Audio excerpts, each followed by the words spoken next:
welcome to the Wise Take DFS podcast. I am your host, CK013. You can find me on Twitter at CK_013. And I'm joined once again by one of Wise Take's finest DFS analysts, Mr. KamG333. You can find him on Twitter at KamG DFS. Cam, it was your first time hosting the Y stream earlier today. Phenomenal job. I thought it went really well. How you doing today?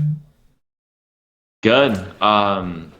Shout out to John in the chat. Cam, your Brewers blow. Thanks, dude. Thanks for kicking me while I'm down. I haven't been watching the last 7 innings and just painfully looking at it. Yeah. Thanks a lot, man. John knows just what to say. John always shout out to John. John, one of the Wise Take Nation subscribers.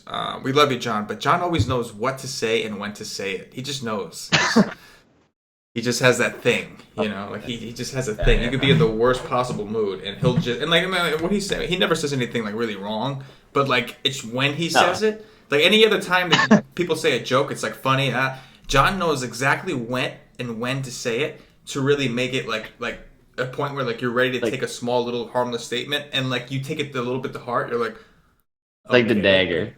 Yeah, exactly. Yeah. John, the dagger, brother. The dagger, John. I was just telling you I need the Brewers to score some runs here to like somewhat do decent tonight. Right, and you also telling me you got 60 Brewer stacks, and then telling me that obviously I know you're a Brewers fan, and then the first thing in the chat, right away in the YouTube chat, Cam, your Brewers blow, just on cue.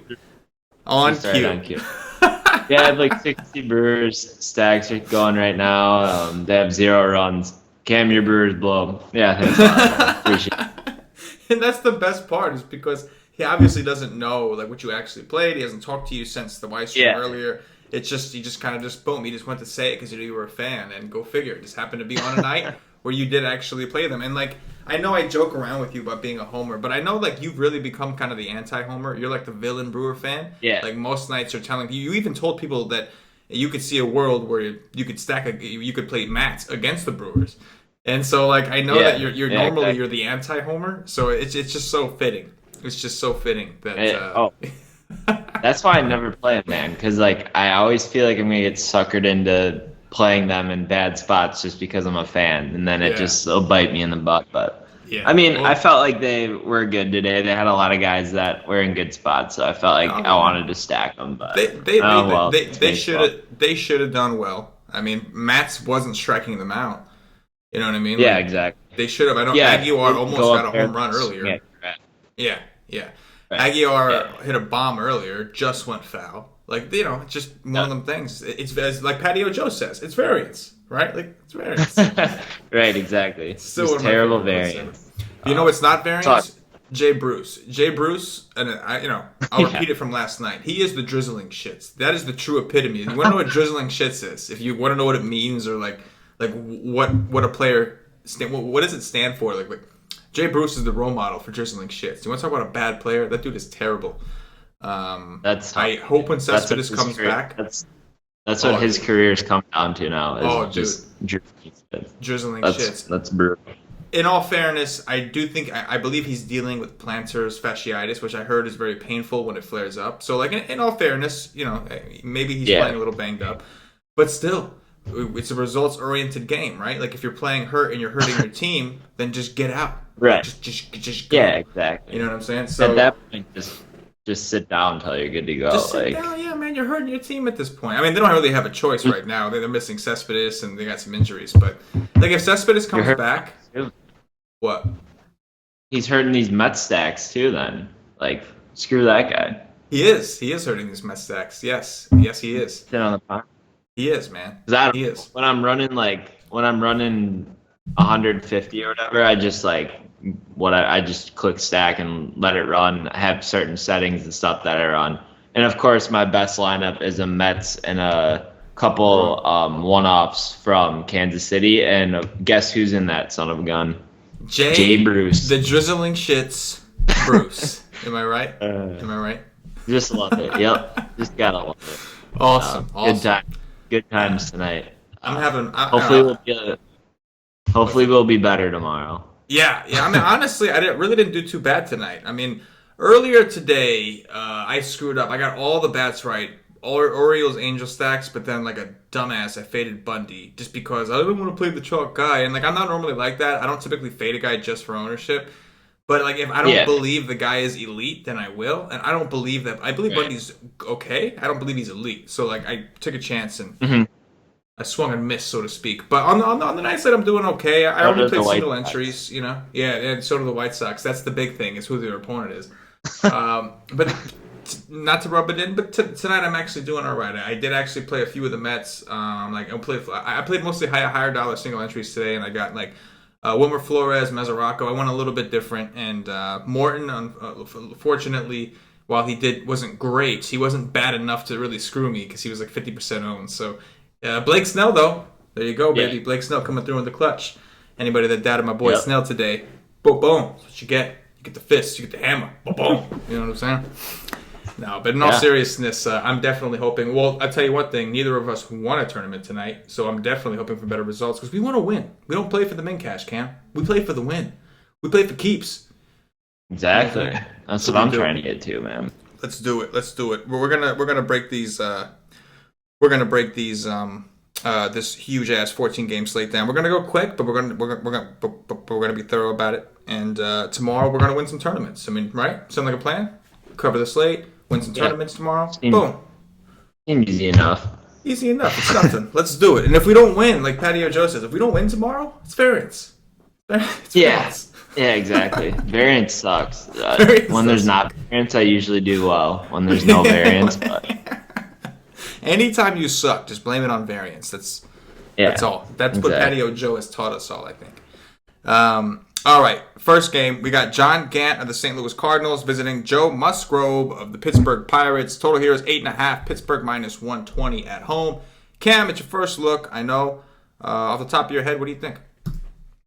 Joe Musgrove sighting. I haven't seen this guy since last year. So I will have to look into how he's been in the minors right now. I just pulled up my laptop, started looking at the slate like 5 minutes ago, so I do not have any information on him as of now, but I will get that by tomorrow at like 3 o'clock. First look, though, I don't know. Depending on how he looks, I guess you could consider some of these Cardinals bats, but I don't think I would really go like a stack here outside of maybe taking like a Pham or someone along those lines, but I just don't really love like a Cardinal stack ever, unless if they're in like a really hitters friendly ballpark, which this isn't tomorrow. Vegas seems to have somewhat of respect for Musgrove here, as St. Louis only has a 4.2 implied run total, so that tells me a little bit something. If they thought this guy was really bad, I'm assuming they would have the Cardinals around 5 or so. But yeah, and then on the other side, John Gant here going up against Pittsburgh. This isn't really a spot I want to play him, even though he is 4 or 5 on DraftKings. It could be somewhat of like a price play here, but I don't see any upside with him in this matchup against Pittsburgh. Don't really want to take any of the bats from this game either. It seems more like just a cross-off game for me personally. On a 14-game slate, I don't really see the upside in either of these teams when you have like pretty much every other team on the slate in some good spots. So probably a cross-off here and just move on. Yeah, man, I don't disagree with this kind of environment. I will say that I know that obviously, like you said, we have to look into Musgrove a little bit, see how he's been doing in the minors. But I know that John Gant is not very good, and obviously we know that the Pirates don't really strike out. So even though he's cheap, I don't think it's a place we could really go. I do think that a Pirate stack is okay, but you're obviously you're kind of grasping. It's tough to put them on a main team if you're doing that sort of thing, just because, like you said, on a 14-game slate, it's a big ballpark. They're not typically a big power kind of team, and they've kind of been a little disappointing. But for that merit, it is John Gant. I do believe John Gant sucks. I really do. And I've played the guy before. Don't get me wrong. There are certain situations where I will, if the matchup is right. But I don't think this is one of them. I really don't like to attack the Pirates with pitching, man. They regardless of whether they hit home runs or power or not, they really don't strike out. So I think I'm with you on that end. As far as Musgrove, the Cardinals are interesting, but again, like they're actually, in my opinion, aside from Tommy Pham, at least for now and the time being, they've become similar to the Pirates. They don't really strike out a ton, but they're not really hitting for great power. Yeah. They're kind of just... So again, I think both bats are probably in play. But on a 14-game slate, we're kind of looking for like massive upside in terms of stack. So I think for both sides, I think I would focus on one-offs. Like I think Tommy Pham is a great play. Matt Carpenter is really cheap. I think he's okay. But I don't want to vest too much in either of these teams offensively. On the other side, Colin Moran, Meadows, Dickerson, they all have power. But again, it's like how many home runs are you really think is going to happen? And like can't you find that somewhere else in a place that's maybe more secure? So, yeah, I think that I know John is a Pirate fan, and Bros Bear is two of our members. So they're probably sitting there giving us the old, you know what I mean, giving us the old grunts. But yeah, again, I would stick to one-offs, maybe some mini stacks. But, yeah, as far as upside, I would think that we're going to find more upside elsewhere. Moving on, we've got Sam Gaviglio of the Toronto Blue Jays visiting Zach Eflin of the Philadelphia Phillies. Total here is 9. Philly minus 135 at home. Looks like it's going to be about 85 degrees in Philly, on about 40% humidity. And we have 12-mile-per-hour winds projected to be blowing out to right field. What you got here, bro? Yeah, first of all, D-Millie, I feel pretty good today, so I'm not going to fall asleep. Yeah, I don't really love like these Toronto bats. I could see a scenario where you play them, but like outside of a couple dudes, I don't love like the stack as a whole here. Eflin's pitched decent this year. He might have had a couple games where he struggled a little bit, but for the most part, he's been able to keep teams in check. So outside of like a one-off or something here, I don't think I really want to get crazy with these Toronto bats, but I think you could take a shot on some of these guys who hit the ball hard. So you could take a look at like Donaldson, Teoscar Hernandez, and Justin Smoke and Curtis Granderson. Like 1 through 4 would be really the only guys I would probably consider tomorrow in this matchup. And I think the stack's kind of eliminated for me personally. On the other hand, you got Gaviglio going up against Philly here. Looks like a really good environment, and I think Oakland was chalk on that slate that he pitched last time. It was like a shorter slate, and he actually pitched pretty well. But if I remember correctly, kind of looking into his numbers, he should be in for some regression, I would assume, going up against a Philly team who's somewhat been cold here, but I do like the spot for them. So I think Philly could be a stack here that doesn't really go. It's probably not too popular. There's a couple other spots that I think are going to be way more popular, and we've seen that they have upside.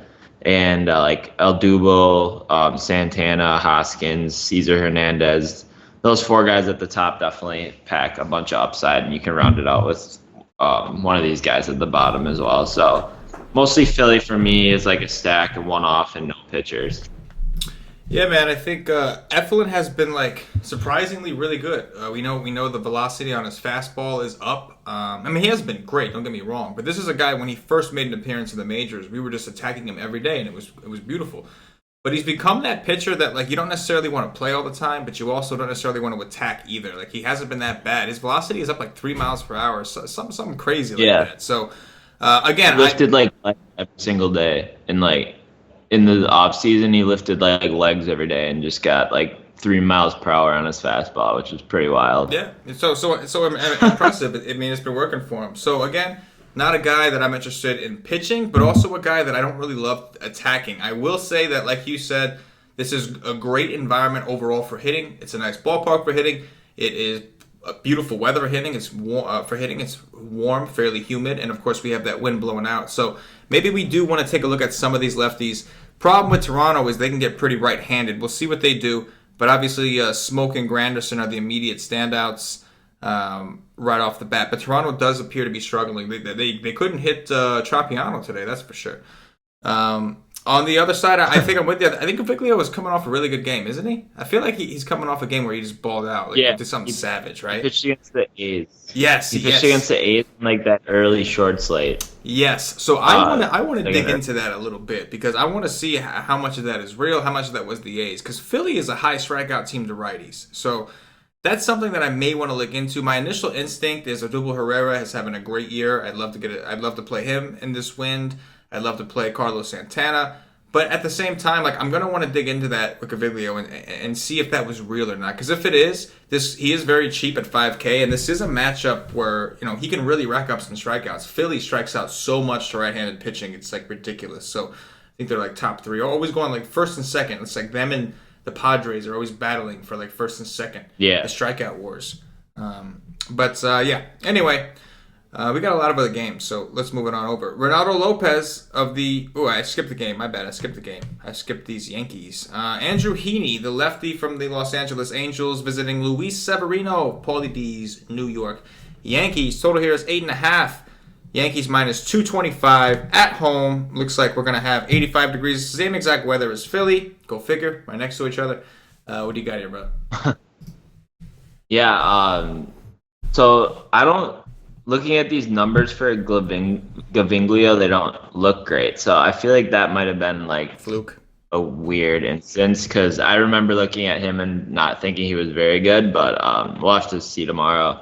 I was just curious now that you said that. But so this is interesting because winds are going to be blowing out tomorrow. Hot temperatures in this ballpark, and you have Severino on the mound, and you have like the Angels who have a lot of like professional hitters in the lineup.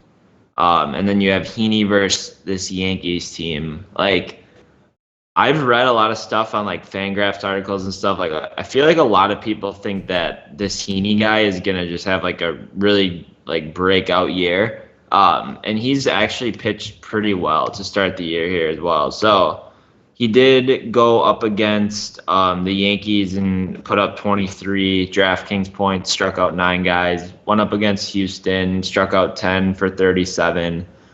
Tampa had a pretty good game. So he's had good games here, but this is a terrible spot for him. Going up against the Yankees, small ballpark, wind blowing out, like it's just awful.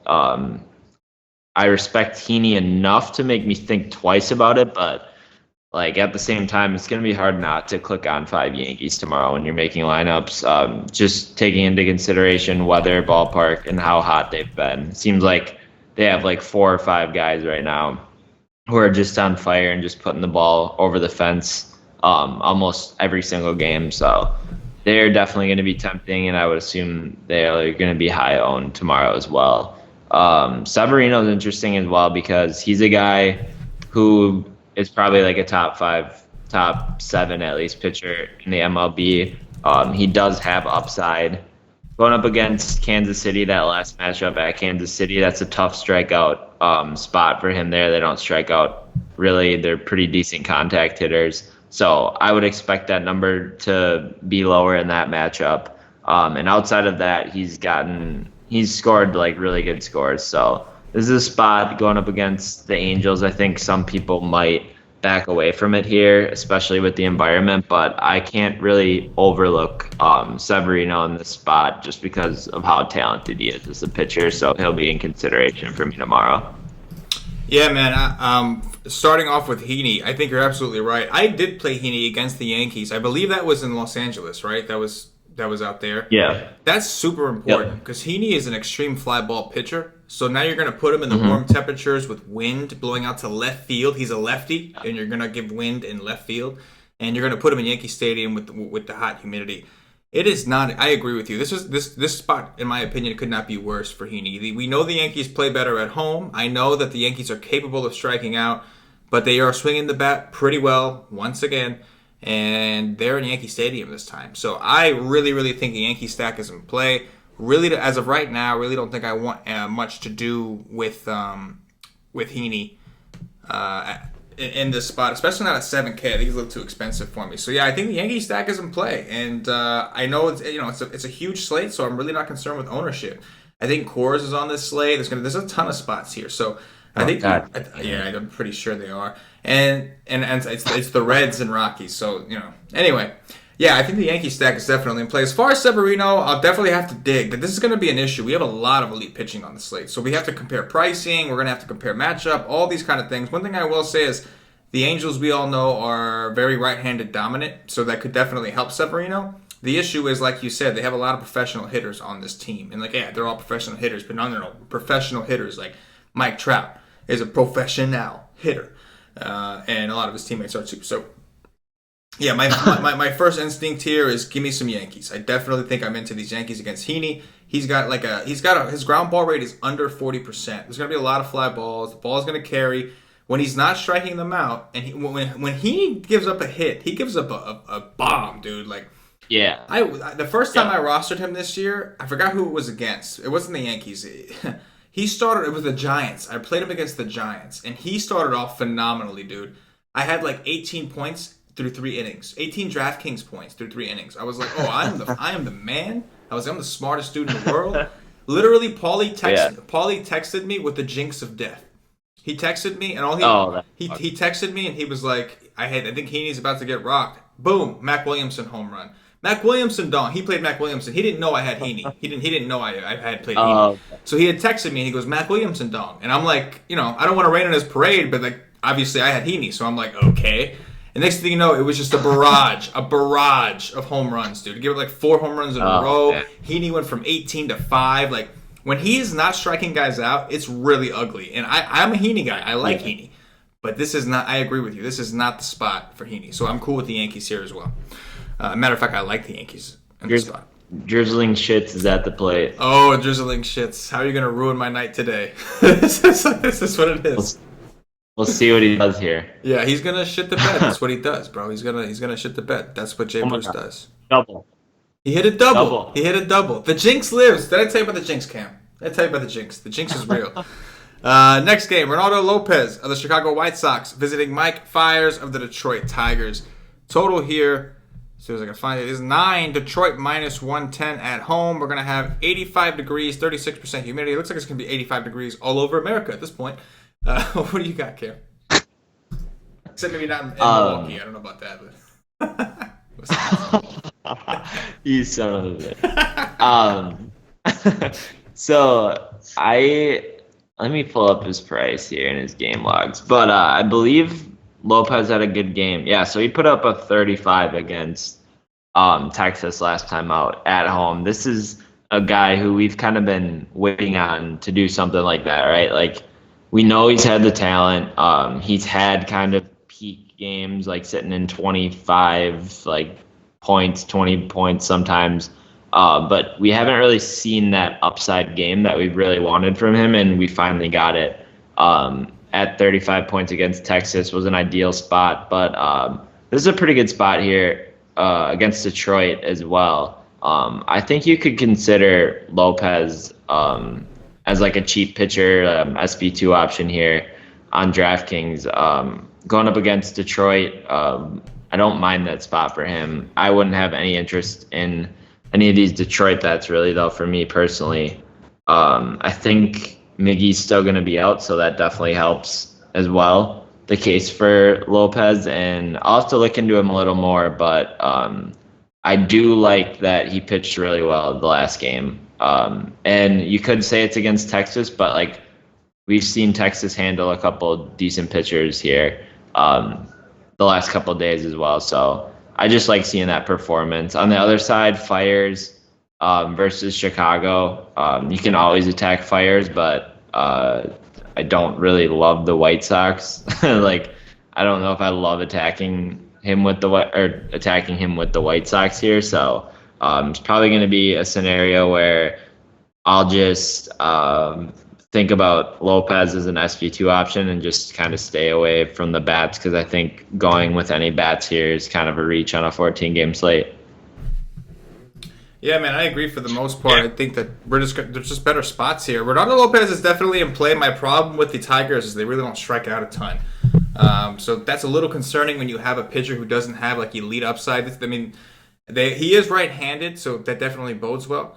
But it's going to be warmer out there, and like the Tigers are just so pesky. The Tigers are actually favored in this game, which I think is kind of crazy. And for Mike Fiers at 6-1, like I have a feeling some people are going to try to do it, and because of what Bundy did today, and like we know the White Sox suck, blah blah blah blah. But again, it's the same thing for them. I don't think I want to pick on him with a guy like Fiers. I mean, he's 6-1. It's tempting to think about, but the guy just doesn't have a ton of strikeout upside, and he's going to see a bunch of lefties in this lineup, I think. So this game in general for me is kind of a pass. Maybe I can take a chance on a Yohan Moncada, even though he did absolutely nothing for me today.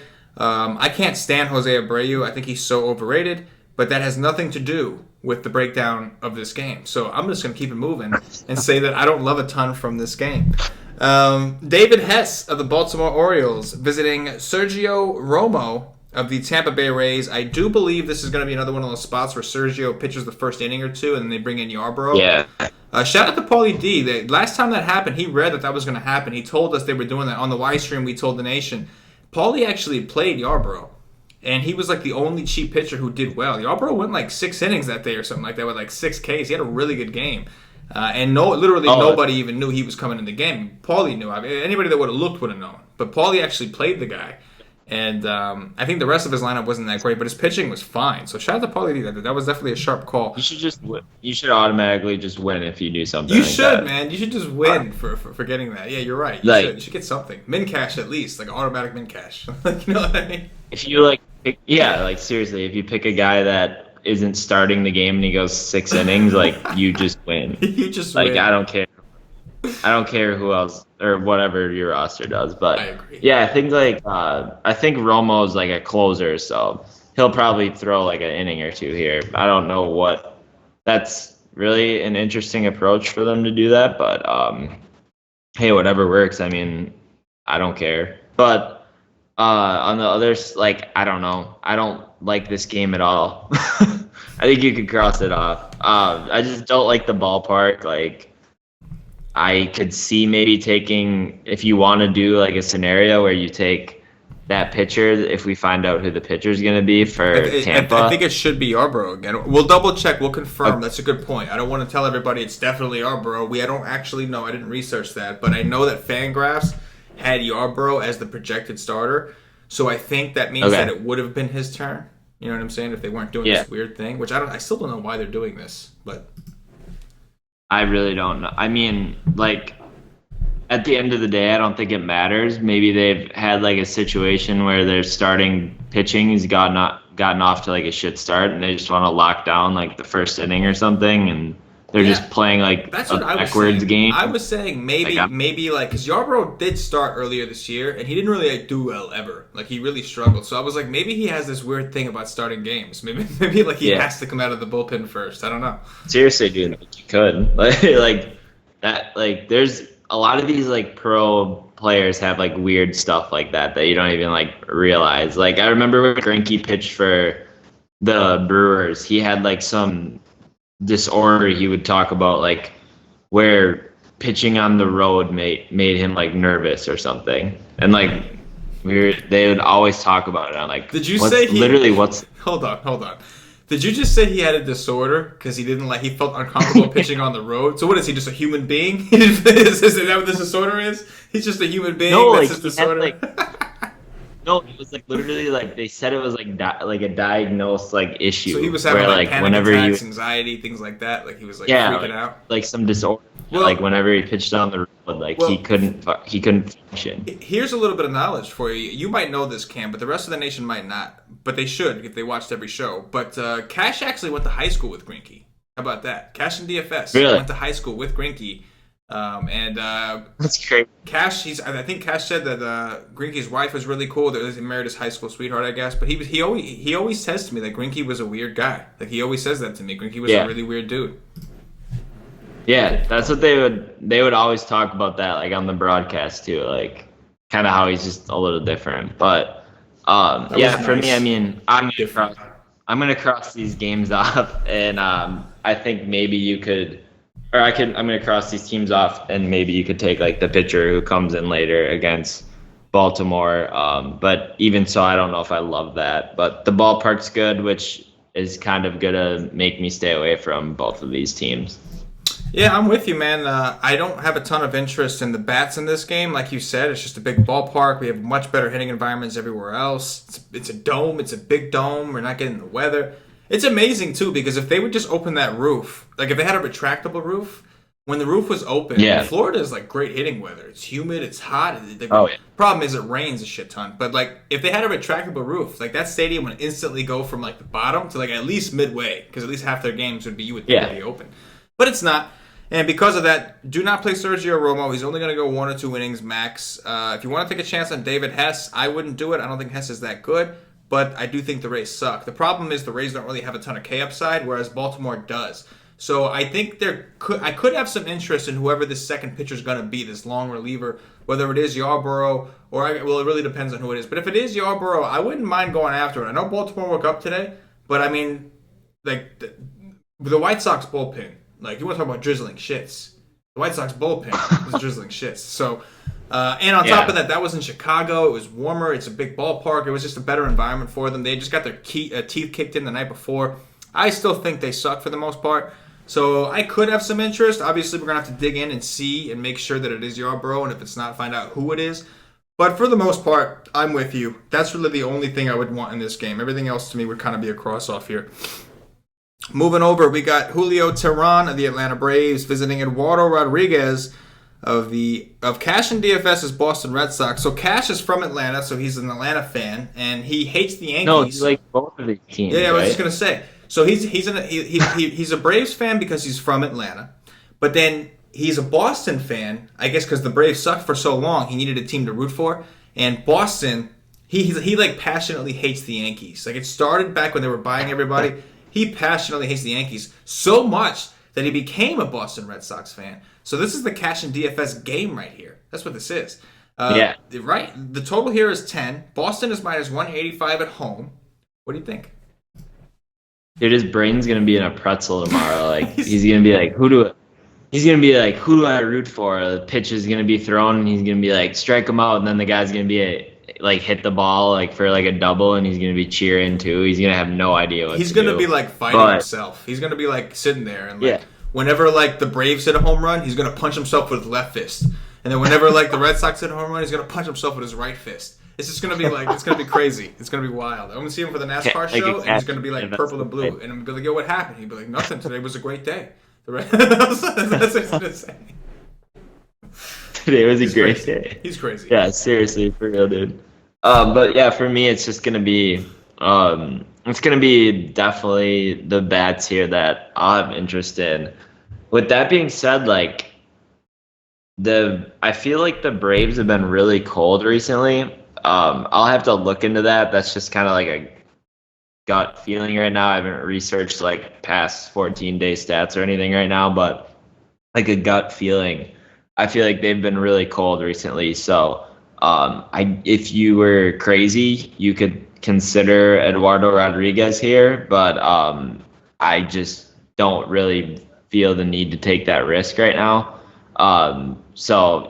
But I'm just saying you could if you believe that they're really cold, because he does come with strikeout upside and everything. But for me, it'll be mostly Boston bats here against Teheran. I think he's improved this year for the most part. I feel like I haven't had a slate in a long time where he's pitched. Okay, that's weird. DraftKings has Newcomb on here, and DraftKings has Newcomb pitching, and Fantasy Labs has Teheran, so that's interesting. Yeah. But either way for me, it would be bats. But if Newcomb's pitching, I would have to consider him. Just kind of like we talked about on the stream today. Boston versus lefties is pretty much you have to worry about one or two guys in that lineup rather than all 9 of them. So and Newcomb does have strikeout upside. So if Newcomb pitches, I would have interest in him, but outside of that, it'll be Boston bats, maybe Eduardo Rodriguez if you buy into the fact that the Braves are cold.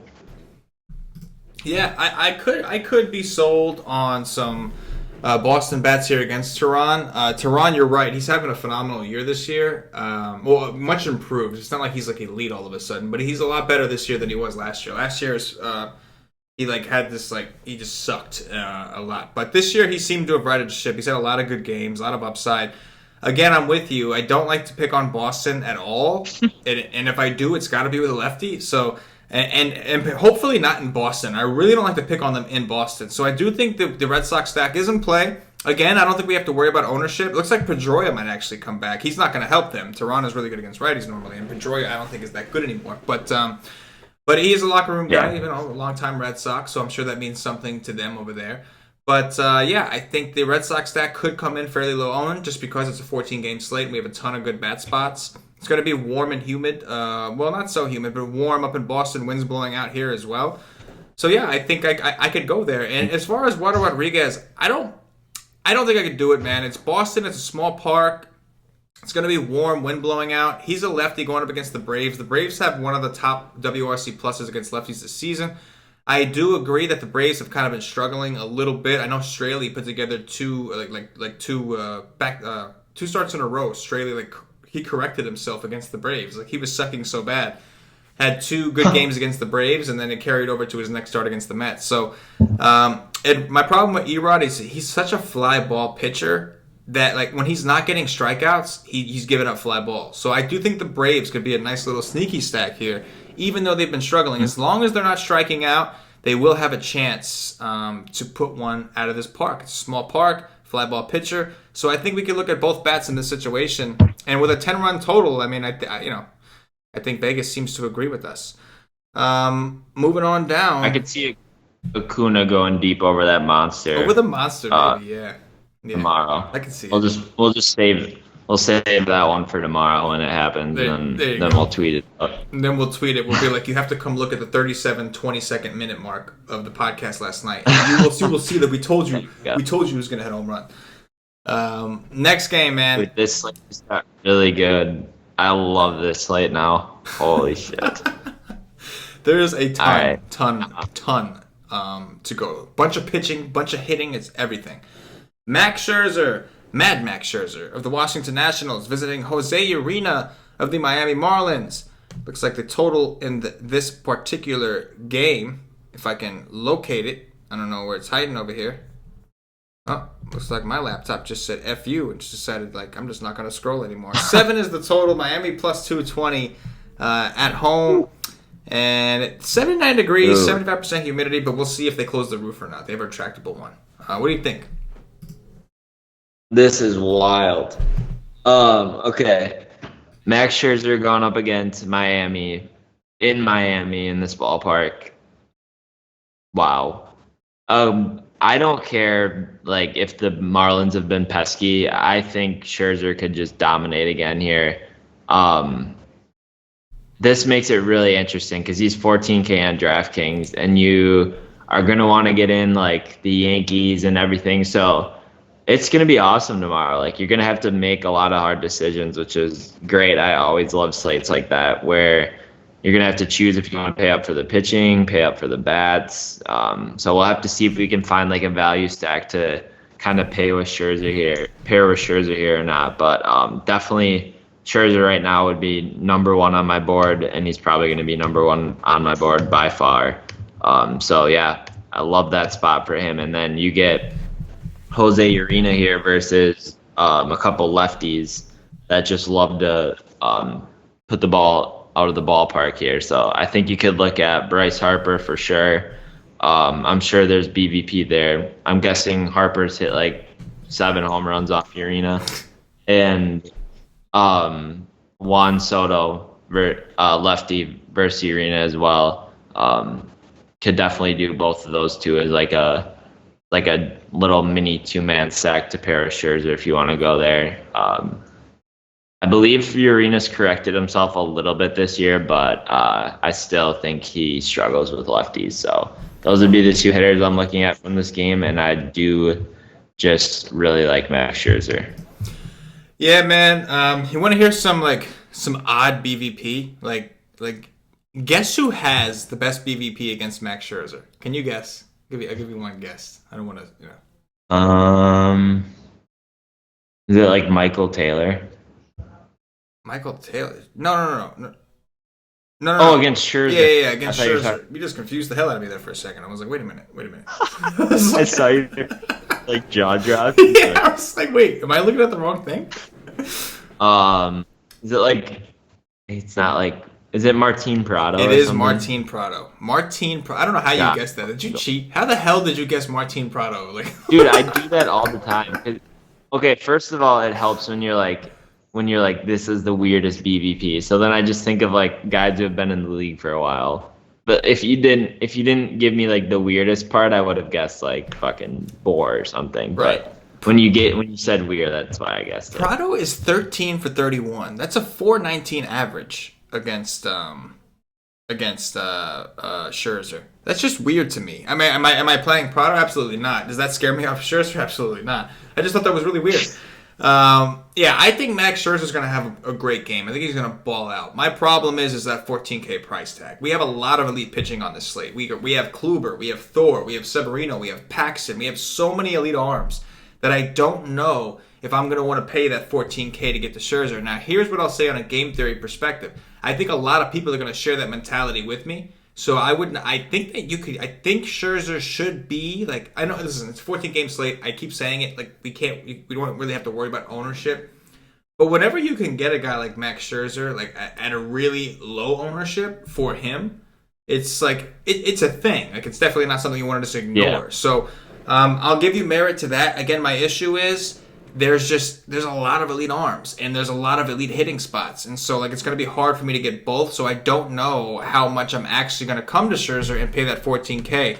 But I will agree. I think he balls out for sure. I think he has a monster game tomorrow. I'm just going to see if I can find some other pitcher that's a little cheaper that can do something similar for me. I think that's what I'm going to try to do. But, yeah. And as far as Arena, the Nats are okay. Harper, Matt Adams, Juan Soto, and Trey Turner. It probably stops there for me. The rest of these guys got to start hitting before I can really go there. There's too many good spots. You know what I'm saying? There's too many good spots. This is not one of them to me. But, anyway.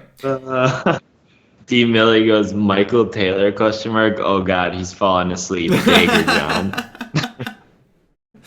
Dallas Keuchel of the lefty from the Houston Astros visiting Corey Kluber of the Cleveland Indians. Total here is 8. Cleveland minus 152 at home. 80 degrees, 46% humidity in Cleveland. What are you doing with Klubs? Yeah, so just looking at this, like I'd rather pay $14K for Scherzer than Kluber tomorrow. Like he just hasn't. I don't know what's going on. I looked into his stuff and like he has pretty much the same exact stuff that he had last year. For some reason, he just hasn't been consistently able to like put strikeouts and everything together. So it's just like more of a consistency factor. Like I could pay up for Scherzer and get the consistent guy. Like I feel like Scherzer has a floor tomorrow of like 30 with like 50-point ceiling, and then with 28 other teams hitting, like I can try and find like a bunch of value bats to pair with them. And like Kluber just hasn't been exciting me. With that being said, like he does, like I've looked at all of his stuff this year because I've been trying to figure out why he hasn't been striking out as many guys, and like his spin and like his movement on all of his pitches is all the same. Like there's really no reason why he shouldn't be consistently getting like 10 strikeouts outside of maybe preference. I know some of these Indians pitchers have been pitching to contact a little bit more to start the year, but I feel like there has been a trend as well on the past couple starts for each of these guys where they're starting to gear towards striking out dudes. So it's okay. Kluber is fine tomorrow. I don't think he's going to be one of my favorite options, but like if you ever want to play Kluber, I'm not going to fight you on it. Going up against Houston, it's an okay matchup for him. Like Houston hasn't been great this year, so I wouldn't like back off because of Houston. The other thing that does make me scared is like just how bad Cleveland's bullpen has been. which kind of scares me. If I'm paying like that price, I always usually want to get the win from that starter as well, to kind of get that extra like 3-4 points there. And I don't think that is as secure for Kluber, and on a slate where there's a lot of options. I think you kind of do have to start nitpicking with like thing like that. It kind of doesn't. It seems like kind of tedious, but that's just how I feel. And then, yeah, I don't think I'm going to take many bats here, though, outside of maybe like a one-off for Cleveland or something. But I think this is a pitcher's game. I think both pitchers are fine, but like I have more interest in the Cleveland bats, but there's just better spots, and I'm not going to get there.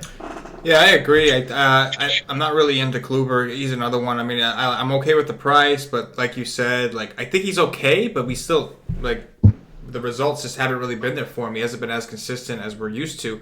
Houston's not a team I love to attack regardless. We saw Clevenger started off the game real hot, and eventually they got to him. So yeah, I'm with you, man. I'm not a Keuchel guy either. I really don't like to pitch this guy. Like, Yeah, I feel like if he goes out there and has a good game, like maybe one out of like, every 3 months, am I going to lose because I didn't play Keuchel?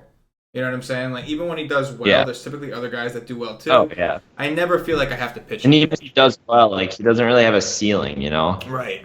Yeah. So, yeah, I'm not really into Keuchel. If anything, I prefer the Indians' bats as well. They have hit lefties a lot better this season than they I can't talk right now, than they did last year. Last year, they were really bad against lefties. They've kind of righted that ship a little. So, I'm with you. I'm not really on too much from this game. You want to play the Indians, it's fine, but I prefer to just move on. We have a bunch of other games. We have a bunch of other pitching, a bunch of other hitting. Not much from this game that I'm really into. Next up, we got Eric Skoglund, the lefty from the Kansas City Royals, visiting Mike Minor, the lefty from the Texas Rangers. The total here is 9.5. Texas minus 155 at home. Cam, what do you got?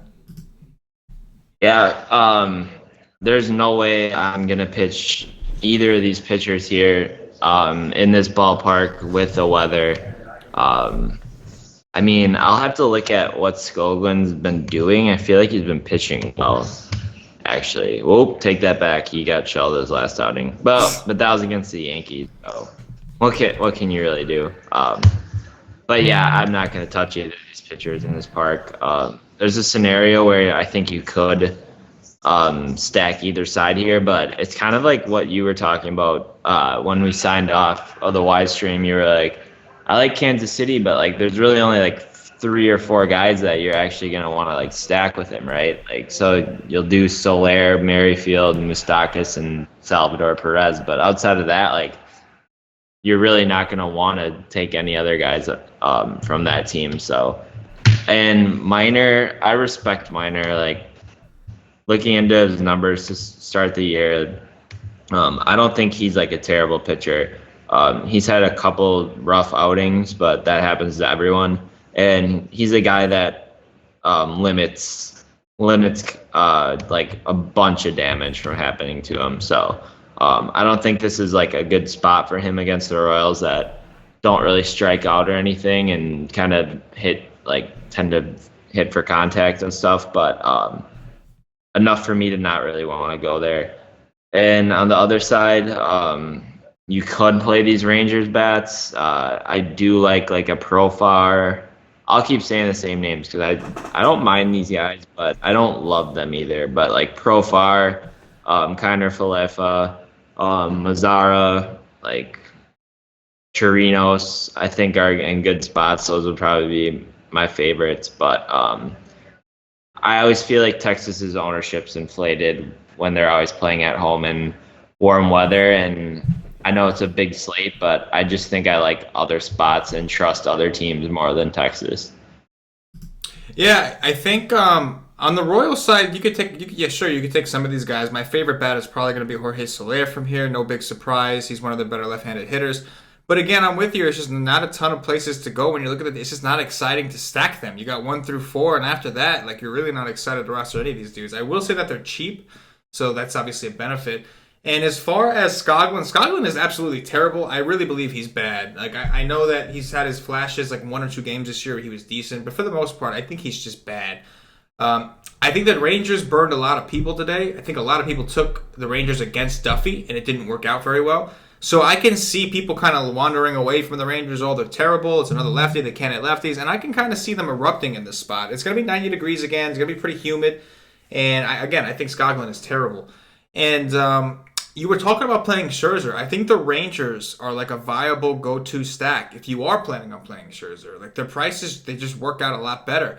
Robinson, Chirinos. Yeah, very cheap. Right. So I think that like that's a way, like they're a cheaper stack if I do end up, because like my initial reaction is to like, oh, I don't want to play Scherzer in tournaments at that price. But there might be a scenario where I have to. Like if the lineup comes out, if the numbers match up, I might have to play Scherzer. And if I do, I'm going to need a cheap-ass stack to pair him with. And right now, the Rangers are the team that I kind of have in the back of my mind. Like I know I could go there. You know what I mean? Like they're one of the teams I can go to. Yeah. It's either them or the team I'm going to talk about next.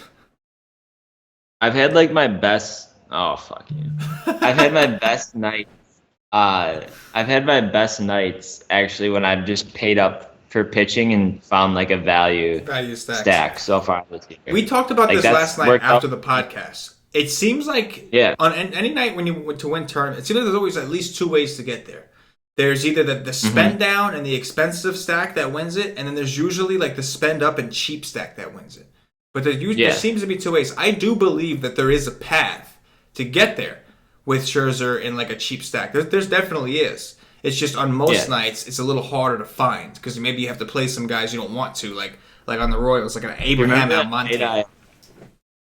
You remember that night I texted you that lineup like 5 minutes before lock, and it was like I played like Morton and DeGrom with like a Padres stack. Yes, and it did well, right? They were like all under like 3K. So I just like paid up at pitching and just took like under 3K, and they all ended up getting like 7 to 11 points. Like none of them really like went off or anything, but like DeGrom went for like 45 and like Morton went for like 33, and then like I just got singles and doubles and shit from them, and like it ended up working. Yeah, I would have won like I think I would have won like $2,000 if Gallo didn't hit like that's right. Like an chalk dom, like right? It was like a chalk double.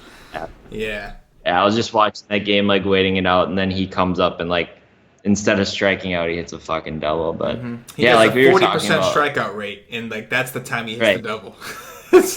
Hey, it was against that dribbling shits of a bullpen for the White Sox, so I couldn't really expect any less from that. So that's true. That's a good point. That was my bad. That's a good point. But yeah, I think that if we are looking to play Scherzer, I think we can come to this game in general. I prefer the Texas side, but I think we can look here for some cheaper options in another nice hitting environment. Next game. Here we go, Cammy. This one's for you. Noah Syndergaard of my New York Mets visiting Junior Guerra of Cammy Boy's Milwaukee Brew Crew.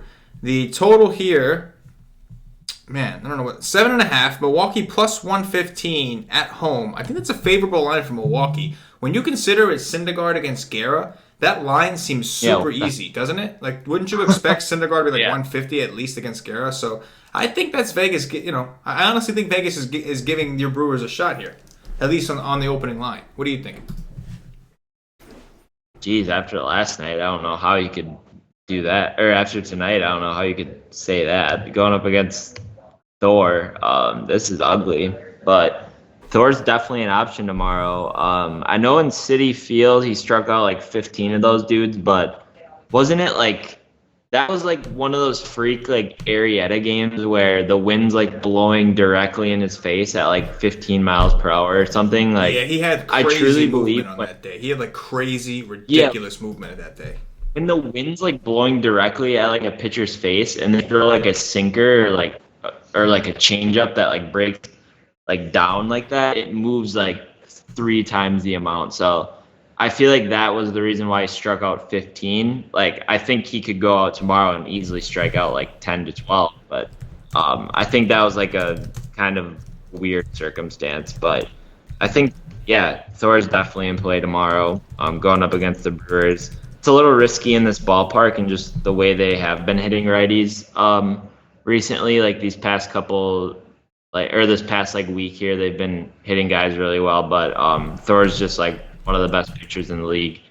The only thing that does concern me, and I say this every time Thor pitches, it seems like he needs a lot of pitches to get through games, right? So for them, I know he went 7 innings last time, but that was against Arizona, which is kind of a cupcake matchup right now. But if you look at his game logs, like he's only really pitching like 6 innings for the most part, and they're really limiting to like 100 pitches. And just watching his game sometimes, like I feel like it takes him a while and takes him a lot of pitches to get guys out. So that's always concerning when you're paying 10-5 for a guy like that, and then considering the other options. I do like Thor, but I don't think I really love him enough to pay for other guys tomorrow. I can already see it though. Like he'll be a GPP option on like a lot of sites. I'm sure we'll write him up like, oh, he'll be low owned because the other guys are going to be taken. But I think I'm going to pass on him.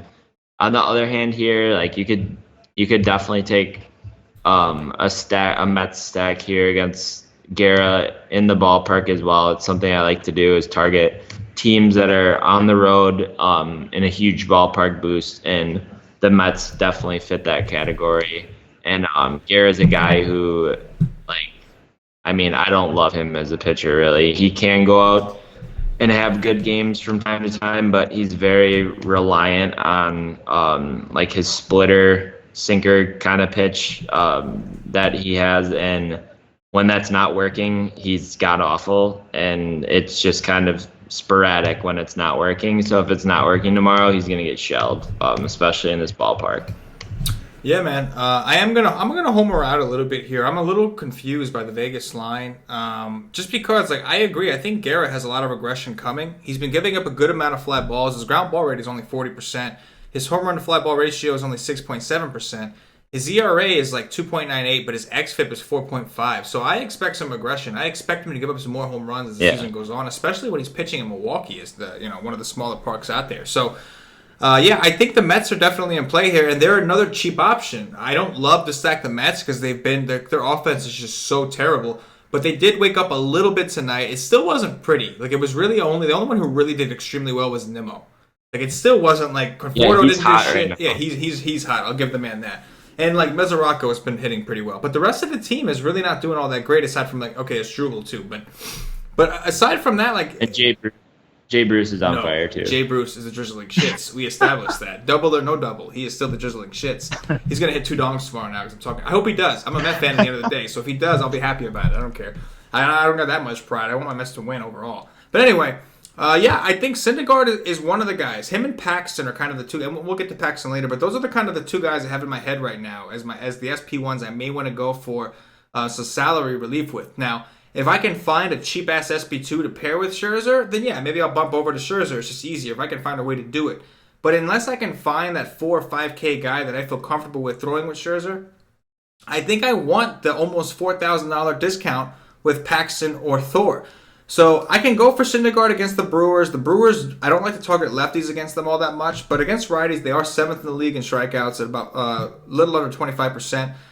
Obviously, it depends on the actual lineup that we get. The Brewers have the ability to throw out a lineup that doesn't strike out as much when they throw out that guy Sogard, some of these other guys. So it's a decision that I won't make until the actual lineups come out. But I think that Thor is interesting, and I think the Mets, hey, man, at the end of the day, they're extremely cheap. They're another one of those stacks where if you are trying to pay up for a Scherzer or, you're just hurting for salary relief in tournaments, they're another stack that's super cheap. The drizzling shitter is 3.5. Asdrubal Cabrera is only 3.8. Brandon Amo is still only 3.6 despite how hot he's been. Conforto is under 4K. There is not one player on this team that is over 4K on DraftKings. So it's a small park. It's another good hitting environment. I believe Junior Guerra has some aggression coming. I think as of right now, I still lean towards the Texas Royals game. But if I was looking for a value stack, the Mets would have to be in there, man. And that's not really a pro Mets. I do believe the Mets offense is horrible right now. It's more so a knock on Guerra and me believing that regression is coming for him. But my favorite play from this game is going to be Noah Syndergaard for sure. Next game, we got the Coors game, Cam. Sal Romano of the Cincinnati Reds visiting John Gray of the Colorado Rockies. The total here is 11. Colorado minus 185 at home. It's going to be hot in Colorado, dude. 88 degrees. No humidity. It's going to be dry, but it's going to be hot as all hell in Colorado. What do you got? I hate when Coors games are on. It just like ruins it. Like this is a perfect slate until this happened. I just always have to constantly think about it. And then Sal Romano's pitching against them, like just perfect. Yeah, you can definitely stack. You can definitely stack Colorado tomorrow, without a doubt. Sal Romano's not very good. On the other hand, like I could pitch John Gray tomorrow as well. Up against the Reds here, I'm not super scared of the matchup. Like he would be a discount, really contrarian play here. Do I love it? No, but I could see it. I could see it if I just realized that on Fangraph or on Fantasy Labs that the R next to the pitcher's name means righty, not rookie. So I've probably been saying a couple dudes are rookies, and wow, it's getting late, man. 10:30, I'm losing it. Bro, you are the youngest old man I've ever met in my life. Like, you really are. Dude, I wake up too early. Like it just my days are like long already. So it's just like, yeah, I don't know. I gotta get it. But yeah, I don't mind like maybe a one-off here for the Reds. But I don't know. What do you think? Do you really like the Reds tomorrow in Coors going up against John Gray? I don't necessarily need him. I don't necessarily need him. John Gray has been pitching really well. So like, okay, so even if the Reds do hit a home run, like you're still overpaying for a lot of these guys. So it's like you can get home runs in so many other places. So like the Reds, I think they're fine if somebody wants to go there. But I don't think I have to. I think I could find another team that does just as well. Like I think the Yankees will do well today, you know? Yeah. The Rockies are the team I'm a little bit more interested in. I'll let you talk about them. But they're the team I'm a little bit more interested in. Because Sal Romano, I do believe, sucks. I think he sucks the fat one. Oh, yeah, he does. Yeah. No, he's terrible, man. Like, I would do that. Like, Rocky stack, full and play tomorrow. I don't know, though. I just, like, I feel like I'm always, like, bad luck whenever I play Coors. Like, I don't love to do it. Like, I never really do it. And then I'll, like, play it every once in a while, and it'll get, like, 3 runs. So I just, like, I hate it. Like, I never play it. I just usually like to pick the other good spots. And on a 14-game slate, I think I can find that. So I will acknowledge that, like, they're in a really good spot against Sal Romano, but I just don't think I really get there tomorrow. Yeah. No. Hey, text. Were you there? There you go. No, you're just texting. I was done. No. I was tweeting Cash, and like he said, "How the hell are you guys doing a show right now with Game 5 on the Western?" You saw the tweet. You responded, and he's like, "How are we doing a show right now with the game on?" And I'm like, "Well, you know, some of us would like to go to bed at a decent hour, bro. You know, like when I do the show with Cash, I'm up until like 4 a.m, and like I do the show with you, I get to go to bed a little earlier. So, but that's not the tweet. Like I realize now that I have a better tweet. That's why I was writing that. But it's going to be dedication. You're going to like this. Dedication to the Wise Take Nation, baby. I figured that's where you're going with it. Yeah, baby. You know I would have been disappointed if you didn't rhyme it. I know, right? Like, it has to. Otherwise, it's not nearly as effective. At least when I say things, it's got a rhyme or it's not as effective. I've learned that. But yeah, man, I think the Rockies are okay. But like, I would love to play Blackman against Sal Romano. It's just 5-6. Like maybe in a single entry or a cash game if I can make it work. I'd love to play some of these Rockies against Sal Romano. I really would. But damn, they're expensive. And like, there's so many hitting spots. I just don't know if this is a game we're gonna need. I will say one thing though. Like if everybody else is kind of on that same train and is backing off Coors, I'll find a way to make it work. Because what I know about Coors is when people are paying attention, it does shitty. But whenever people back off and Coors ends up going low owned, it always goes off every time. Weather, when there's like thunderstorms, it goes off. If I get it low owned, hell yeah. Yeah, exactly. I just don't think we will because everybody just waits for Coors and just tries to go after it. So if that's not going to be the case. Like, don't get me wrong. Like, I like some of these guys aren't so bad. Like, Parr is only 3.9. Problem is he hits a lot of balls on the ground. Carlos Gonzalez is 3.9. I actually don't mind that. Tony Walters is 2.7. We'll see if he actually plays over Iannetta. I doubt it. I think Iannetta will play. But yeah, and the bats are in play. What happened? What the hell? What? They just inbounded the ball to Steph, and he threw it to Draymond with like 2 seconds left, and Draymond like fumbled it and turned it over. Draymond doing Draymond things. Why does Draymond have the ball in his hands with 2 seconds left? Oh, I love it. I hope Golden State loses. I really do. And then nothing against Golden State, but like I'm just tired of seeing. Like, come on, it's getting old, man. It's like. No, I agree. Like I want them to lose. I just want to see. It's not so much. I don't have a problem with Golden State. It's more so like I want to see the Rockets in there. Like I want to see what they can do. I got Harden, Chris Paul, like the Capella. They got some guy. I want to see what they can do. You want to see something different from Golden State. Something different from the NBA. Yeah, exactly. Yeah. But yeah, going back to Coors, I think it's fine. Like, it's a great hitting environment. It's a great hitting spot. I think that the Rocky side is a little more enticing at this point because John Gray's a decent pitcher while Saramano sucks the fat one. But at the same time, some of these Reds have been hot. Scooter Gennett, Joey Votto has not been. But even Eugenio Suarez, Tucker Barnhart, if he's batting second, I could have interest there. He's only 3.9, and if he bats second, he'll be protected by Joey Votto, so we should see some good pitches. But all in all, it's the usual Coors spot, right? You could take the bats, but usually there's a lot of attention there.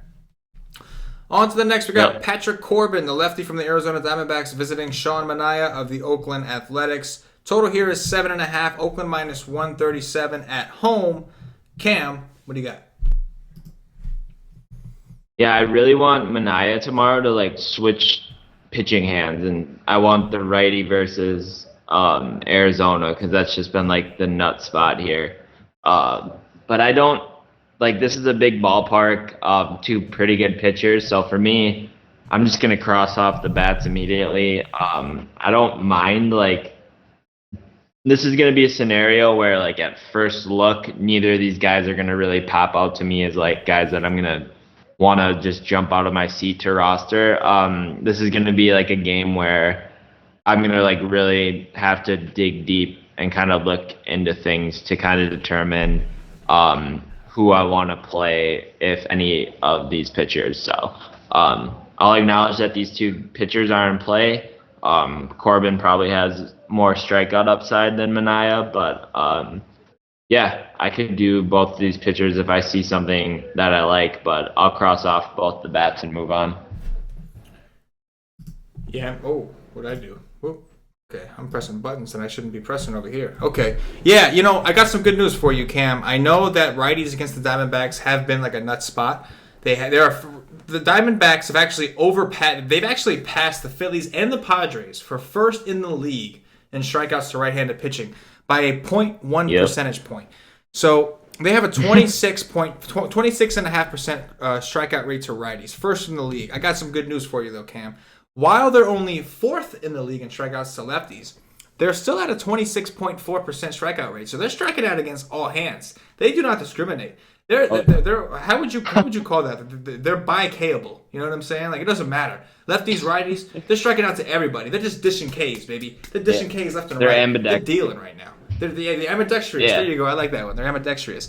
So yeah, I think that Manaea is firmly in play. I'm not a Manaea guy. I like Manaea, but at 8.6, I think we're getting a great discount for the matchup here. I think I would definitely prefer him over Corbin, and I think he's a viable SP1, let alone SP2. If you are looking for like some mid-tier options, there wasn't a ton of mid-tier arms I liked, but I do think Manaea is one of them. And like, I would much rather, like, I don't think that I'll be able to stack Manaea and Scherzer, but I can try to stack a Manaea and Paxton, or a Manaea and Thor, or a Manaea and Severino. I can try to do that and make those same value stacks kind of work. So, I mean, I'm not saying that's the way I'm going to go. Like, I might fall in love with an SP2 tomorrow, and I'll let the Wisestake Nation know. And if I do, then it's no problem. Manaea will be an SP1. But I do like him in this spot. It's more so a play against the Diamondbacks, but we know he has a K upside. We know he pitches better at home in this huge pitching environment. Big ballpark downgrade for the Diamondbacks. So, yeah, I really like Manaea in this spot. Corbin is interesting. Don't think I get there. His drop in velocity is starting to irk me a little bit. We're starting to see him come back down to earth. He struggled against the Mets, a lefty against the Mets. Like, And like for those of you that thought that like, okay, the Mets like they seem to be coming around against lefties, go look at what Caleb Smith just did to them. No, they are not. Corbin is just sucking right now. There is something wrong with him. And J.A. Happ. And J.A. Happ. Yeah, exactly. So I don't think I could pay 9.7 for Corbin right now. I think that I'm not saving enough to take the chance. And don't get me wrong, the A's strike out a lot, so if you want to try it, I get it. But I would much prefer Manaea at the discount here, and I would much prefer to go up to the Paxtons and Thors and Scherzers and all those other guys than settle for a Corbin in this spot. Moving on. We've only got 2 games. Fernando Romero of the Minnesota Twins visiting James Paxton. Okay, so Paxton's a little bit more expensive than I thought. I thought he was in the 10s. He's actually at 11.9. That is pretty expensive. Anyway, total is 7.5. Seattle minus 185 at home. What you got, Cam? Wait, what did you say? What did you think that Paxton was? I thought he was like 10.9, but he's actually 11.9. Oh, okay. I thought you said like 8.9. I was like, no. If he was 8.9, I would. No, if he was 8.9, deposit my savings. No, I love Paxton. Like he's like my favorite pitcher to roster. I don't know why. I just love him. So I'm gonna have him tomorrow. It's not a like great matchup against the Twins, but him being a lefty, they do have a lot of bats that you worry about from the left side, like Kepler and Rosario. And Morrison here. Great pitcher's ballpark as well in Seattle. West Coast as well. West Coast as well. Usually at night too, it sits around like 60 degrees there, which is also really pitcher friendly. So I just love this spot for Paxton. And yeah, it's going to be him or Scherzer for me tomorrow. No doubt about it. No bats for the Twins. And on the other side here, I do like this kid for the Twins as well. This ballpark's great for him as well. 7.7, the price looks good. I know he struggled against the Brewers a little bit, but who doesn't? And we're going to go back to... I'm just kidding. You didn't even catch on to that. But he's not even listening to me. I can say whatever I want. Oh, I hear you. CK sucks. I hate him. I am listening. I am always I am listening. Yes, I like both the pitchers here for sure. Somewhat of like a watered down lineup here for the Mariners, but it's just a really good ballpark for pitchers, and it's kind of like my go-to park for pitchers. Like if I don't know, if I'm kind of iffy on guys, I'll just always look at this ballpark if there's teams pitching in it, and I'll just like click on that guy's name. So like both the pitchers here. Not bad. I completely agree with you on the pitching. I think Paxton is firmly in play. He's another option that I would still kind of prefer over Scherzer.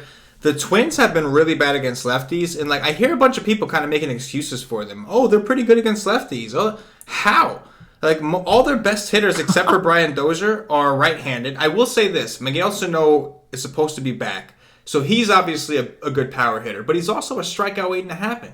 So it kind of works both ways. But like Brian Dozier is the one guy. Other than that, with Sano out of the picture, you got Kepler, who's a lefty, one of their better hitters. Eduardo Escobar, who's clearly better against righties. Eddie Rosario, who's a lefty. Mitch Garver, who sucks. Logan Morrison, who's a lefty. Robbie Grossman, who's better against righties. Byron Buxton, who, while I think he has potential, he has another strikeout waiting to happen. So altogether, the Twins are 6th in the league in strikeouts left-handed pitching at 24.6%. They're like a little bit behind the Padres. So I do think Paxton's in a phenomenal spot. This is a great pitching environment, great pitching park. It's going to be like under 70 degrees, so it's nice and great. It's going to be comfortable for these guys to pitch in. So I love James Paxton tomorrow, and Fernando Romero too. I'm with you, man. Let's pick on these Mariners. They've been dog shit, and I think they're going to continue to be dog shit. They got a lot of righties. The lefties they have, aside from Kyle Seager, really just aren't good. So I do think Fernando Romero bounces back. I know he had a bad game against your Brew Crew the other day. Maybe he was due for kind of a regression spot, but I think he gets right back on the schneid. He's 7.7. Not a ton of SP2s that I'm into today, but he's one of them. I like both pitchers in this game for sure. Last game of the night, Clayton Richard, the lefty from the San Diego Padres, visiting Ross Stripling of Patio Joe's Los Angeles Dodgers. Total here is 7.5. The Dodgers minus 200 at home. Cam, last game on the slate. Let's get it. Yeah, cross off for me. I'm not going to pitch Richards. You could take some of these bats for the Dodgers, but the Dodgers just don't excite me at all, and I don't think they're going to put up just a bunch of runs here. The Padres have a good bullpen. Richards is a ground ball pitcher. Just not like the profile of a pitcher that I really like to target here. So yeah, I don't feel comfortable enough like considering Richards either, lefty versus these Dodgers. I do respect the Dodgers versus lefties in terms of like kind of limiting a pitcher's upside just because of the way they throw out like the lineup with like Forsythe, Kike, and Barnes and everything, and then Justin Turner's back in that lineup and stuff. So I don't want to pitch Richards, but I don't really want to stack like the Dodgers either until they start really getting on fire or something. But Matt Kemp would be my favorite play here, and I don't not going to pitch Ross Stripling against the Padres either. I don't think unless if I see something different. I know the matchup's good and stuff, but I just don't really trust, like, I don't know. I guess he pitched, okay, so he pitched 100 pitches his last game. So that's actually, I was thinking he was going to pitch like 60, 70 pitches, like, because he's a bullpen guy, I believe, but that's interesting. Okay, I'll have to dig into him a little bit more then. Going up against the Padres at home, it's a little bit better of a spot than I thought initially. And if he can come out and throw 100 pitches again, then I could get behind it. But that would be something where I would need to hear that he's going to pitch 100 pitches again, because I don't think he's really used to throwing that deep into ball games. But something I'll have to dig into. But the matchup's good. Yeah, I agree. I think this will be a popular SP2 option, even though the price is alarming. Like, the first thing I saw was 7.2. What the hell? This guy's normally like 4.8. You know what I'm saying? And like, you're right. They really let him go in his last game against the Nationals, and he pitched really well. And his strikeout percentage this year has been phenomenal. He's been pretty good. A situation where we're going to have to do some research. Obviously, if Stripling's only going to go 3-4 innings, no way. But if he is going to be able to go 5-6 innings, get 100 pitches in, absolutely he's a viable SP2 option against these Padres pitching at home. But we got to dig into that, because, again, like, I was kind of shocked too. My initial reaction was, what the hell? Why is he 7.2? But I did see that. He's been like 4.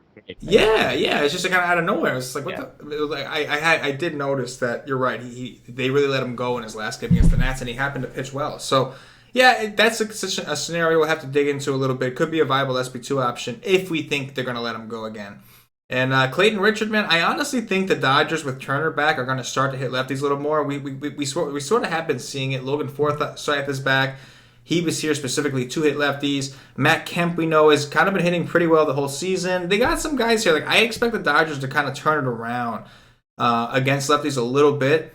I do think Clayton Richard is okay. Like, if somebody told me they were considering Clayton Richard, I wouldn't think they were like the devil or anything like that. But at the same time, like, I'm going to try to find some better spots with bigger upside, you know. But if you want to keep on attacking the Dodgers with lefties, I'm totally with it. I'm fine with that. But anyway, that's going to do it for the game by game. We made it through 14 motherfucking games. We made it, brah. We made it. Wow. Made it through. I didn't even fall asleep. You didn't. And you only yawned like 20 times. Just in case.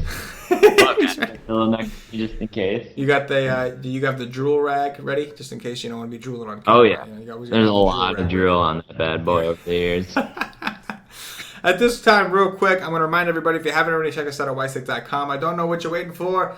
Come join us for this 14-game slate. Get yourself a day pass, $2.50. Come check out our Y stream, which we do 7 days a week. An hour and a half before lock. Well, I think it'll be me and Cash and DFS tomorrow on the Y stream. We will actually break down the slate game by game, kind of like this, except after we've actually done our research and really dug in. Also, tomorrow is the return of the MLB strategy session, so around 1:30 p.m. Eastern. I'll let you guys know tomorrow. I will be breaking down all of these games myself with research. I share my screen. We actually do the research together. We don't always do the slate breakdown. Sometimes we do strategy sessions, things like that. But this will be a slate breakdown because we haven't done it in a couple days. One of the best things we got going for us right now. Our members have really taken to it. We've had guys really take advantage of that. And we kind of show you the process, kind of show you exactly where to start. Obviously, things change when lineups come out, but it's a good way to kind of see what you should be looking at, how you should be interpreting information, and to get some feedback and see the numbers for yourself. So come check it out for yourself. There's a chat involved. You can ask questions. It'll be me and my screen doing the damn thing. So come rock with us. You also get, with that day pass, you get access to Cam's cheat sheets, which have been awesome, by the way, Cam. You've been doing a great job with that in all seriousness. Cash and DFS, a GPP article. Actually, I think tomorrow I'm writing the GPP article because Cash is on the show. But you also get Johnny the Greek's cash game article, which has been on fire, man. Like, I got to admit, the Freak's been doing freak things with his cash game articles, man. Johnny the Freak's been doing freak things with cash games this year in MLB, without a doubt. And of course, check out the chat. You can come in the chat, talk to the other Wise Take Nation members. You never know which one of the Wise Take guys will pop in there to bullshit, but the Wise Take Nation members are always in there chopping it up, breaking down the slate together, bouncing ideas off each other before the Wise stream, all kinds of stuff. So it's a DFS community. It's designed to make you a better player. We give you picks, but we also show you how we got there. We also show you how to get there on your own. Like, yeah, of course we give picks for those of you that are in a jam or just want the pick or just want to confirm your research with ours, things like that. So we have everything. We have you covered no matter what your needs are. Whether you have the time and you just want to learn, we can do that. Or you work all day, you don't have time to do the research, we can do it for you. So it's fine. But either way, come give us a shot. Come see what we're all about. $2.50 gets you in for MLB access for one full day. Come rock with us. No excuses. If you can't afford $2.50, you probably shouldn't be playing DFS, brah. All right, Cam. We'll do some top threes before we get up out of here. It's gonna be tough. But top three pitchers. What do you got? Scherzer, Paxton, and Romero. I like it. I'm gonna go. I really like Paxton, but I'll go Thor over Paxton. Just because, I guess, because you said Paxton. I'll go Sean Manaea, and then I'll go Romero as well. But I really, really like Paxton. I really do. I just didn't want to give too expensive guys. Anyway, top three stacks, Cam. What do you got? Yankees. Oh my God, there's so many teams. Yankees, Rockies. Let me get a little contrarian. Yankees, Rockies. Let me say it 3 more times before I find one.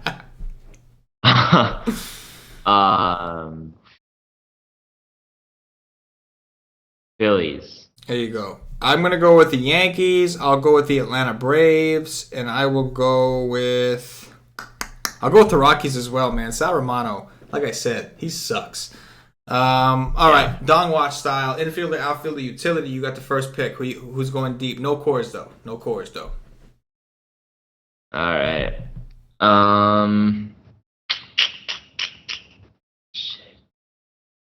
I just take literally any Yankee right now, and it'd just be too easy. Yeah. I'm okay with that. But there's enough to go around.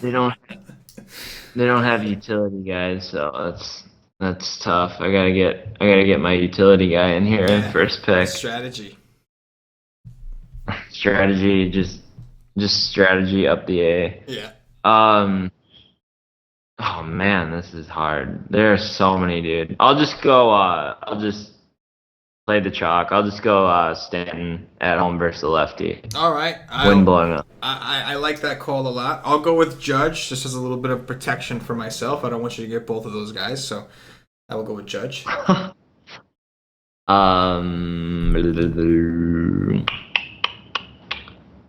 It's just so tempting to go back to Torres in the 9 hole there. Dude, he's hit like how many home runs has he hit? Oh yeah, in a row, he's been on 4. fire. He's been on fire without a doubt. He has 1, 2, 3, 4. He has 5 home runs in like 5 games, I think. I'll just go him. Glieber it is. I will go with give me some Ronald Acuna Matata. Yeah, I like that. Over the Green Monster, remember? Over the Green Monster. We talked about it. I really thought you were going to take that. So since you didn't, Well, I wasn't expecting you to take him right away. I gotta get my Yankees in. It's going to be one of these Phillies for me. It's either going to be. I'll go Carlos Santana. And I will go Ozzy Albies to round it up, and that will do it for the Wise Take Does, DFS. What? Does what's his name still have his on base streak going? Ooh. Yeah. Wait, no. He lost it against the Cardinals. That sucks. I think he lost it on Double. Yeah. That's tough. Oh, was he going up against Hicks that last at bat for? He must have been going up against Hicks for St. Louis, who throws like 105 for his for that streak that he needed. But that's too bad. I was gonna say he's pretty much a lock for 3. For 3 points, like he's a lock for 3 points. He's a lock to get on base at least once, bro. Just fire calls here at Wise Take. This dude has been on base 50 straight games. He's a lock for 2. He's a lock for 2 DraftKings points. 3 FanDuel points though. 3 FanDuel. That's gonna do it for the Wise Take DFS podcast. If you're watching on YouTube, please click that thumbs up, subscribe to the channel, get notified whenever we put out one of these cool ass videos for free. If you are watching us on Facebook, please like and share to support the Wise Take Nation. If you're watching us on Twitch or Twitter, give us a follow. You can find us on Twitter at @wise_take. Do us a favor, like the podcast, retweet the podcast, help the nation grow, spread the word. And if you're listening to us on Podbean or iTunes, give us some 5-star reviews. Help bump us up those charts. All these things really help us out. Wouldn't be asking you if we really didn't need it. It helps us keep going. It helps us keep doing these shows for free. So do us a favor, whatever platform you're watching, show a little bit of support for the Wise Take Nation. Spread the word. Show us some love on whatever platform it is that you choose. Cam, any closing thoughts before we get up out of here? No, dude, I love this slate. So it'll be fun to make the cheat sheet tomorrow. It's going to be like, my brain's going to be in a pretzel, though. There's going to be so many options, but I'm looking forward to it. Pretzel brain for show. For KamG333, for myself, the entire Wise Take Nation, as always, good luck. Yeah.